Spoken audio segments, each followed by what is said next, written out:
Hello students, आज हम पढ़ रहे हैं अपना हिंदी व्याकरण का क्लास 5 का लेसन नंबर 1, जिसका नाम है प्यारे बच्चों भाषा और व्याकरण। तो आइए शुरू करते हैं। भाषा किसे कहते हैं प्यारे बच्चों? भाषा जो एक शब्द है, ये लगभग हमें सभी अपनी जब हिंदी व्याकरण की बुक को हम रीड करते हैं, सबसे पहला लेसन हमारा यही होता है। आम बोलचाल में भी हम कहते हैं कि हम इस भाषा में बात कर रहे हैं। तो उस भाषा का क्या अर्थ होता है प्यारे बच्चों?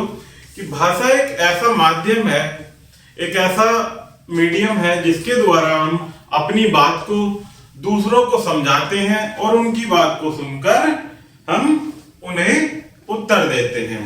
अर्थात भाषा एक प्रकार का ऐसा साधन है जिसके द्वारा हम अपने आचार विचार और भावों का आदान प्रदान एक दूसरे के साथ करते हैं। तो ये होता है प्यारे बच्चों भाषा। तो आइए समझते हैं। भाषा के द्वारा ही हम अपने विचारों को दूसरों के सामने प्रकट करते हैं तथा दूसरों के विचारों को भली भांति समझते हैं। सभा में नेताजी का भाषण देना, कक्षा में अध्यापिका का पढ़ाना आदि सब भाषा के ही रूप हैं। तो पशु पक्षी भी कुछ आवाजों का प्रयोग करते हैं, जैसे बिल्ली की मियाऊ मियाऊ, कुत्ते की भौं भौं, परंतु उनकी आवाज को हम नहीं कह सकते, उनकी आवाज को हम भाषा नहीं कह सकते। इस प्रकार हम कह सकते हैं कि भाषा वह साधन है जिसके द्वारा हम अपने विचारों का आदान प्रदान करते हैं। भाषा के द्वारा ही हम अपनी बात दूसरों तक पहुंचाते हैं। भाषा के 3 रूप होते हैं, जिसमें पहला मौखिक भाषा, लिखित भाषा और सांकेतिक भाषा। देखते हैं इनको 1 बाय 1।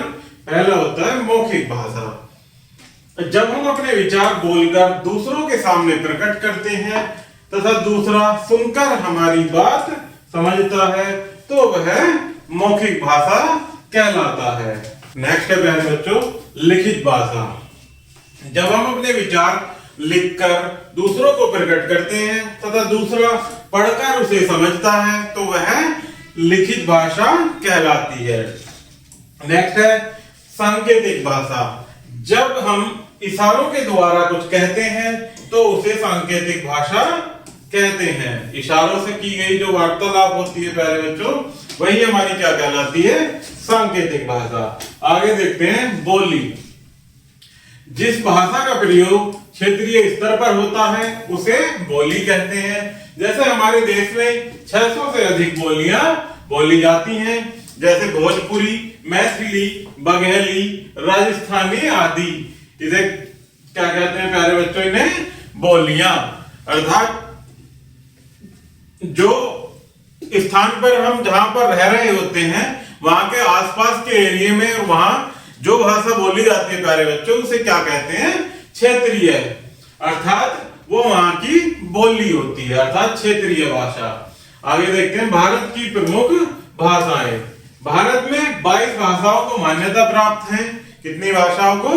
22 भाषाओं, जिनमें जो कि ये निम्न प्रकार हैं, जैसे हिंदी, उर्दू, पंजाबी, उड़िया, कोंकणी, तमिल, मणिपुरी, मलयालम, गुजराती, बोडो, डोगरी, संस्कृत, तेलुगु, नेपाली, मराठी, असमी, सिंधी, बंगाली, कश्मीरी, कन्नड़, मैथिली और संथाली। ये क्या है प्यारे बच्चों? हमारी 22 मान्यता प्राप्त भाषाएं। आगे देखते हैं विदेशी भाषाएं।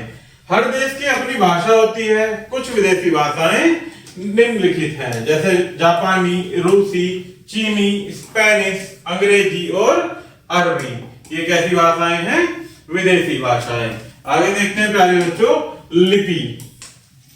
जब भी हम बोलते हैं तो हमारे मुख से कुछ ना कुछ ध्वनियां निकलती हैं। उस ध्वनि को लिखने के लिए कुछ चिन्ह निर्धारित किए गए हैं, इन्हें ही लिपि कहते हैं। जो ध्वनियों को लिखने के लिए कुछ चिन्ह होते हैं प्यारे बच्चों, उन्हें ही हम क्या कहते हैं? लिपि। संसार में अनेक भाषाएं हैं और उन्हें लिखने का तरीका भी अलग अलग है। प्रत्येक भाषा की अपनी एक लिपि होती है। जैसे संस्कृत और हिंदी भाषा की लिपि कौन सी होती है? देवनागरी। पंजाबी की गुरमुखी, अंग्रेजी, फ्रेंच और जर्मन भाषा की लिपि रोमन, उर्दू की फारसी और बंगाली की बांग्ला लिपि। व्याकरण।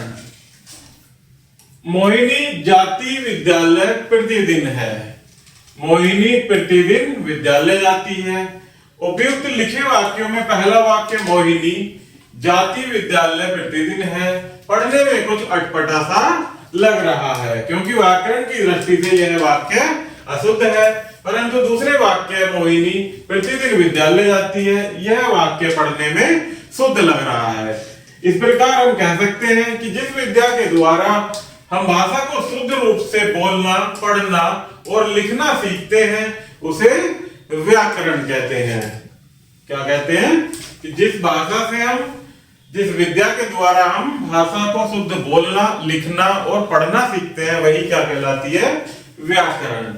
भाषा के शुद्ध रूप की जानकारी देने वाली विद्या व्याकरण कहलाती है। आगे देखते हैं प्यारे बच्चों, आइए पाठ दोहराएं। भाषा के 3 रूप होते हैं, मौखिक, लिखित और सांकेतिक।